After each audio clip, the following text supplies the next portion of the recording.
necesidad de fe religiosa y o trascendencia como un recurso de afrontamiento. Entonces yo te preguntaría, ¿es importante el cuidado espiritual al final de la vida? Por supuesto, por supuesto. E incluso uno lamentaría de que todos los hospitales públicos o clínicas privadas también dispongan de un servicio de orientación, asistencia espiritual. En general, muchos hospitales, por ejemplo, aquí en Argentina, tienen una pequeña capilla o un espacio religioso en donde un sacerdote, fíjate que, bueno, no hay mucha diversidad en la religión, ¿no? Hay una imposición de una sola religión, el resto está como ignorada, ¿no?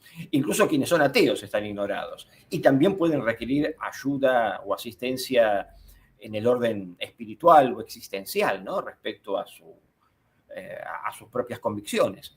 En términos generales, incluso ni siquiera los propios psicólogos, yo siendo docente universitario, digamos, encontré que ninguno de los programas académicos, ni en Argentina y probablemente en muchos otros países del mundo, tengan un espacio para reflexionar sobre las necesidades espirituales de los pacientes.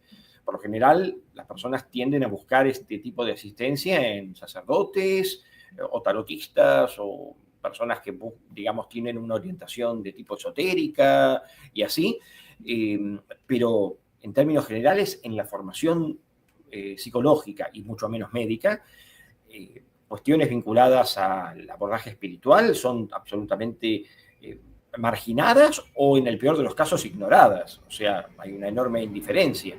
Y eso yo creo que tiene un profundo nivel de impacto sobre la formación médica y sobre todo la formación psicológica. Creo que es más grave en la formación psicológica y no tanto en la médica, porque en la formación psicológica los psicólogos lidiamos con emociones, con sistemas de creencia, y es muy grave que un egresado de psicología o un psicólogo clínico no sepa manejar los sistemas de creencia de sus pacientes, sobre todo cuando esos sistemas de creencias involucran cuestiones filosóficas, metafísicas e incluso espirituales, que son niveles de comprensión de la realidad diferentes entre sí, pero a menudo conectados.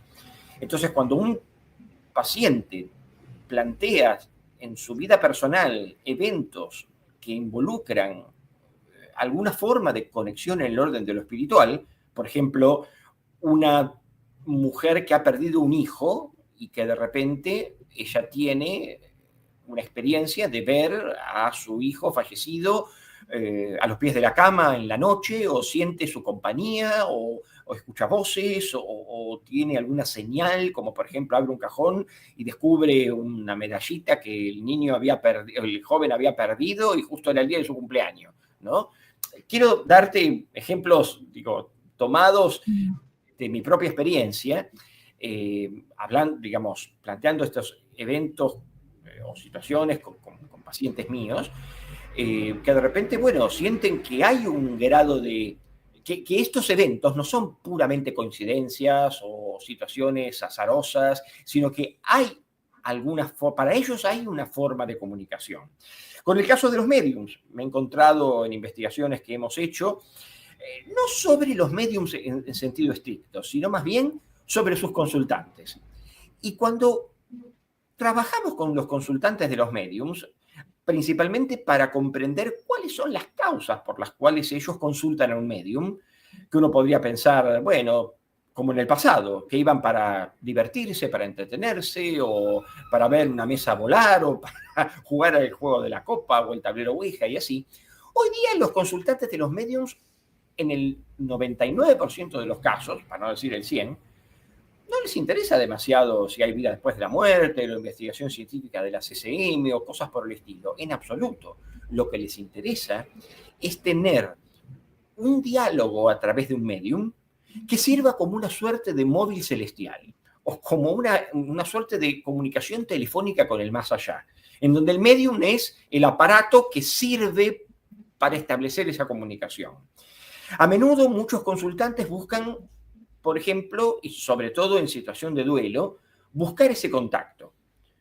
Pero ese contacto uno puede pensarlo desde varias perspectivas. Una perspectiva puede ser, alguien que perdió un ser querido, un amigo, un hijo en el peor de los casos, el esposo, la esposa, la madre, el padre y así, está buscando un contacto porque no ha podido resolver una situación de conflicto. Ese padre o esa madre, por ejemplo, falleció sin despedirse o sin resolver un problema de identidad. Por ejemplo, tiene la sospecha de que, por ejemplo, fue adoptado. O busca una reconciliación porque estuvo durante décadas peleado con su padre o su madre. O una madre que le pregunta al medium, por ejemplo, ¿por qué lo hizo? Entonces el medium automáticamente deduce de que la pregunta tiene que ver con un suicidio, por ejemplo. Entonces, este tipo, digo deduce porque en realidad la pregunta es tan obvia para el medium, pero no es obvia para quien lo consulta. O sea que muchos medium pueden utilizar técnicas como lectura en frío, a veces recurrir al fraude, al engaño, pero en términos generales, el consultante de un medium no va a buscar un engaño. El consultante de un medium va a buscar una respuesta que no logra totalmente cristalizar, como por ejemplo, un consultante va a un medium, como así también en el otro polo, muchos consultantes le preguntan al medium por las claves de Facebook, por la clave de una cuenta bancaria o cosas absolutamente bizarras y materialistas, ¿no? Que son hasta incluso divertidas o graciosas. Pero en el caso de muchos mediums, ¿no? Que me han narrado episodios de esa naturaleza. Pero en su mayoría, muchos mediums reciben pedidos para saber cómo está su ser querido en el más allá, a lo que muchos mediums responden casi con una respuesta obvia: te amo, o estoy bien donde estoy, o cosas por el estilo. Lo cual, desde mi punto de vista, no es una respuesta de impacto o con poder de impacto, en el sentido de que serían como respuestas esperables. Yo jamás escuché a un medium decir, no, tu esposo o tu hijo está ardiendo en el infierno. Jamás. La mayoría de las respuestas tienden a ser respuestas de consuelo.